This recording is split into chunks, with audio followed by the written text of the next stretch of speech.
Coming up this week on Talk with Audrey, Tom Lewis, the founder and CEO of TW Lewis Company, a Scottsdale, Arizona-based real estate investment company, and the author of Solid Ground, a foundation for winning in work and in life, offers his roadmap for finding success and happiness. And Kim Guise, the National WW2 Museum Senior Curator and Director for Curatorial Affairs, has information about their first-of-a-kind nighttime sound and light experience called Expressions of America. It's all coming up this week on Talk with Audrey. Insightful, intelligent, and inspiring conversations and information to help you improve the quality of your life. It's all about the business of living. I'll be right back. You're watching Talk with Audrey. Welcome back. Tom Lewis is the founder and CEO of TW Lewis Company, a Scottsdale, Arizona-based real estate investment company, and he is also the author of Solid Ground, a foundation for winning in work and in life. He takes on some of the questions and popular myths about what it takes to live a fruitful life and offers his roadmap for finding success and happiness. Welcome, Tom. Thank you, Audrey. It's a real pleasure to be here. Thank you so much for joining me. Guys, Tom was a guest on my radio show, and I asked him to join me today because I wanted you all to meet him, and of course I wanted to dive in deeper to his book. So Tom, your book starts out at the beginning. You came from very modest beginnings and created this incredibly successful life and career. What was most important to you in your younger years that helped pave the way for your success? Well, someone once said that I was motivated by twin engines, a mother that was totally close to me and approved of everything I did, and then a difficult father who was an alcoholic, but a good guy, but not a great father. And that motivated me to succeed probably as much as anything, because when I was 16 years old, my dad filed bankruptcy, and we had to move out of our house. And that was a terrible embarrassment for my mother. And I think it was then and there that I decided that would never happen to me. Well, after you made the decision to forge a different path, how soon did you put your plans in place? Well, I think one of the things that I did was, and my mother encouraged me to do this as a young kid and then in college, was to be open to new experiences. And so as I tell the story in my book, I lived in 9 states and had all kinds of unique experiences, met a lot of different people, traveled a lot, did a few crazy things, made a few mistakes. But in doing all that, really just kind of put together a really good list of experiences from which I learned and took away different lessons from different experiences. And I think that's kind of where I got what I think is a little bit of wisdom. And your appreciation of and openness to getting to know all types of people also probably created a number of great experiences. I also think it's important to know that on your road to success that there were also some failures. There are a lot of entrepreneurs out there who are really hoping to get it right the first time, but also don't anticipate or expect many failures. Well, I heard something the other day that I've heard it before, but it really resonated with me. And that is that, you have to try hard things, and successful people do things that are hard that other people would refuse to do. And so I was never afraid to tackle something hard. And I guess the first hard thing that I can remember was playing high school football. And if you've never practiced twice a day in the middle of August with full pads on and getting your brains beat out and running till you can hardly breathe, I mean, after that, you're really not afraid to try something hard. But the whole beauty of trying hard things, and this is, I think, one of the many lessons in this book, is it goes like this. You try something hard, you fail, you get back up, you try it again. Ultimately, you succeed. And as you do that, you build your persistence, you build your resilience, and you also build your self-esteem and your confidence to try the next hard thing. And so, I guess one of the messages I would want readers to take from my book is to try hard things and fail. and fail forward, because failing is the beginning of your journey to success. So let me ask you, Tom, do you think that young people are afraid to fail? Because failure these days isn't always forgiven. I mean, there's a culture out there that you and I didn't have to deal with, right? We could fail, dust ourselves off, and get back at it. But today, failure can have some very different consequences. Well, I guess there's different types of failure. There's moral failure, which can be permanent. That's why the first chapter in my book is on personal character, because there's a quote in there that says, if you have personal character, nothing else matters. And if you don't have personal character, nothing else matters. I mean, it only takes one thing. Bill Clinton, Tiger Woods, some of the baseball players that cheated. It just takes one moral failure, and then you can be canceled. But other failures that don't involve failures of character are forgiven, I think. And but yes, there is a broad range of failures that people can be canceled for today. And so there is that fear. And, the scariest thing that I've learned in working with universities is that a third to a half of the students are on anxiety medication because they're so anxious about everything. And I think that's sad. And so what I'm trying to do in this book is to tell them the truth about life and about success. Because once you understand the truth, and that life is a journey of failures and successes, but there are principles that apply that will lead you to both success and happiness. And if you follow those principles and those habits, you will achieve success and happiness, probably, more likely. And I think that will help that anxiety to just melt away, because the idea of an 18, 19-year-old student being afraid is just, to me, a terrible thing. And that should be the happiest time of your life. And it actually is the happiest time in your life. If you read my book, there's a chapter on happiness, and I hope that you do read it. But happiness peaks at about age 18, declines to the lowest level at 50. This is on average, and then begins getting better again. So, so you should be happy when you're in college, not anxious. Right, and it's also an opportunity to become a well-rounded person. Talk about the importance of character and integrity, and the importance of those two components to success, because I think that's something that's misunderstood when people are trying to build a business or even go to work for someone. Yeah. Well, when you talk about personal character, I think you have to make a list of the criteria or the characteristics that you're talking about. And like everything that's important, it's not as simple as we like to make it. For example, there are two types of character. There's moral character, which would be honesty, integrity, compassion, things like that. Moral character. And then there's performance character, which is hard work, persistence. So the moral character makes you a good human being. The performance character makes you a good worker. But they're two different things. Just because somebody is a hard worker and is persistent doesn't mean they have moral character. So to understand character, you have to understand there's differences like that. But when I started my company, the first thing I did, which is probably the best thing I did, was to lay out a very inspirational vision statement that we wanted to become the best home building organization in America as measured by product quality, customer satisfaction, and profits.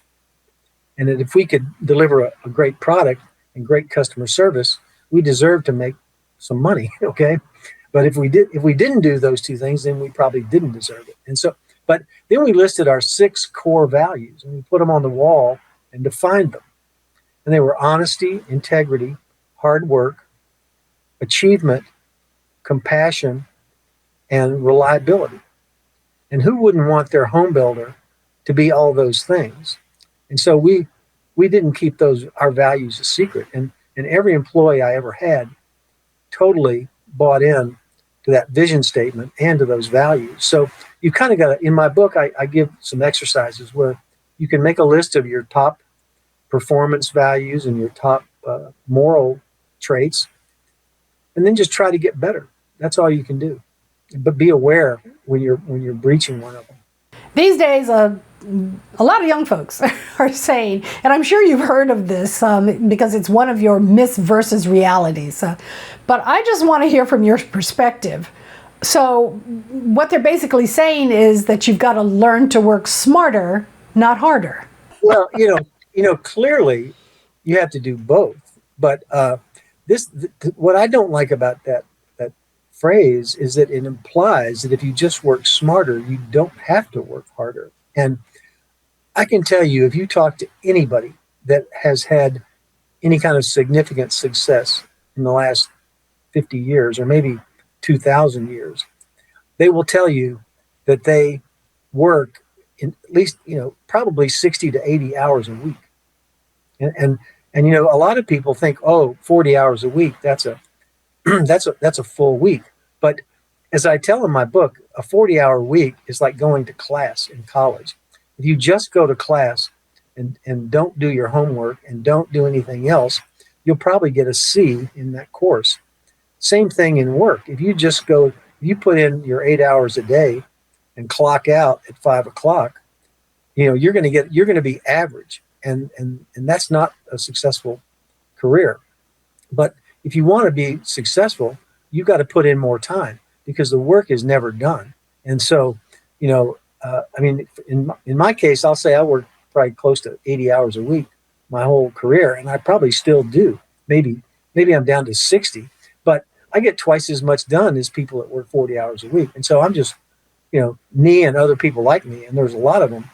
We're just way ahead, and that's the truth. And you probably have time management down pat. Yeah, and you don't waste time. Wasting time is just drives me crazy. I can't stand it, and I think a lot of people that way. You want, and that really though goes back to one of my core values, which is utilitarianism, or not utilitarianism, but utilitarian value, which just says I don't like to waste anything. I don't like to waste time. I don't like to waste money. I don't like to waste resources. I try to make the most out of everything, and that's a great value to have in business, especially home building, because there's a lot of waste in home building. Tom, how do you define success? I know that everyone has different ways that they look at it, feel about it, but how would you define it for yourself? And a comment there first. I've interviewed over 400 high school kids, and that was so much fun. I'd spend an hour one-on-one just getting to know them. But I had a few trick questions. And one of them was, how important is career success to you? And they would say, well, it's kind of important, but it's not so important that I would give up my happiness. And so the myth is that you can't have both. If you try too hard to make money or be successful, you're not going to be happy. But as I lay out in my book, that's probably one of the bigger myths out there, that happiness and success are completely unrelated. You can have one, you can have both, or you can have neither. But so my definition of success is not money, and it's not anything material. It's the progressive realization of a worthy ideal. And by the way, Earl Nightingale came up with that definition, not me. And that was close to 100 years ago. But it is, to me, the way it really is, because it's a progressive realization. You don't achieve success in a week or a month or a year. It's really over a long period of time when there's a lot of ups and downs and failures and short-term failures. And then, but ultimately, when you look at people that have really had a record of success, that's what it is, a progressive realization of a worthy ideal. And that's why the worthy ideal is so important, that you have to set that clear goal for yourself. Well, there's another very important aspect to your life that you spoke in depth about, and that's about relationships. Why is the partner that we choose in life so important to success? Wow. Well, I mean, of course, that's huge. That's the number one relationship you're ever going to have in your life. And it can be hard sometimes, but I've been married for 42 years, and we have a great relationship, and we're each other's best friends, and we rely on one another. And I think the reason though that we're still in love and still strong after 42 years is that we both, I think, have demonstrated that we're trustworthy to each other, and that there's so it's kind of been a moral and ethical marriage. I mean, it's just in every way. I mean, we're honest. If my wife tells me something, I know it's true, and I may not like it, but so obviously that's an important relationship. But so many people are important, and as you go through life, getting to know people and making friendships with them and keeping those friendships is so important. And I tell the story in my book that I wouldn't have had the success that I've had it not been for a lot of old friends that I've kept, and that I went to work for a company and made some friends, and then 10 years later we were in different places, and then we were still in touch, and then one of them reached out to me and told me about an opportunity that led to great things for me. And so making and keeping friends is a great way to live your life. Indeed it is. My guest has been Tom Lewis, the founder and CEO of TW Lewis Company, a Scottsdale, Arizona-based real estate investment company, and he's the author of Solid Ground, a foundation for winning in work and in life. Where can we go for more information about you and, of course, to pick up that book? Yeah, the book website is solidgroundbook.com, and my company's website is twlewis.com. And then you can also find the book on Amazon in audio, ebook, and hardback. And it's selling well. It's beginning to make a real difference. I think the word is spreading, and I think that anybody that takes the time to read it, I can promise them that they will learn a lot of things that they'll find helpful. And the book is written in a fun and entertaining way. There's a lot of inspirational quotes in there, and I really encourage anybody to check it out. And I encourage everyone to check it out as well. Tom, thank you so much for taking the time to talk with me today. Thank you, Audrey. Take care. There's more to come on Talk with Audrey after this. Hi there, I'm Audrey Adams. Do you want to live a better, healthier, and more financially secure life? If so, then Talk with Audrey is for you. I talk to experts from a variety of fields. We'll talk about your financial life. We also delve into health and aging, and of course, business. You can get the benefit of all these interviews and so much more. Just watch Talk with Audrey right here. And if you need more information, either about me or the show, visit my website, talkwithaudrey.com. Tell your friends, your neighbors, your coworkers, everyone you know to join you in this pursuit of a better life. Watch Talk with Audrey. You're watching Talk with Audrey. Welcome back. America's National World War II Museum unveiled its first-of-a-kind nighttime sound and light experience called Expressions of America. They're celebrating the power of individual Americans to impact the world around them during a time of monumental conflict. Joining me with more about this new experience, Kim Guise, the National World War II Museum Senior Curator and Director for Curatorial Affairs. Welcome, Kim. Thank you, Audrey. Really appreciate you joining me. This is so exciting. So tell us more about the National World War II Museum. So the National World War II Museum is here in New Orleans. Our mission is to tell the story of the American experience in World War II. It's a giant story. We are telling that story here on our 6-acre campus. We have 6 buildings now, and we are still growing. We are debuting new experiences like Expressions of America all the time. So no 2 visits are the same, really. We're a very energetic, young, and important institution. So Kim, I'm curious, why is the museum in New Orleans? So we're in New Orleans. We opened as the National D-Day Museum in 2000. We received the congressional designation as the National World War II Museum in 2004. And New Orleans was the site of a lot of wartime activity. Here as a port city, we were building lots of watercraft, including many of the landing craft that you see in movies like Saving Private Ryan. So those were essential to being able to make all of the amphibious invasions during the war that were so important to Allied victory. Well, that's amazing. How and when did the idea and the concept for Expressions of America come about? So Expressions of America is a project that took about 5 years to produce. And one of my colleagues saw a similar show and said, we have to do something like this in New Orleans. We have to use this kind of technology to tell the story of World War II. And so we set to work right away using our amazing source material and our amazing campus. So we have 6 buildings right now, and we use about 3 of those as the screen to bring this story to life. So we use projections 90 feet tall to introduce this cast of individual Americans that you'll come to meet. Well, so I understand that this is a really immersive personal experience. What has the process been like gathering all of that information, and how did you decide what stories to tell? That's always one of the most difficult parts because there are so many compelling stories.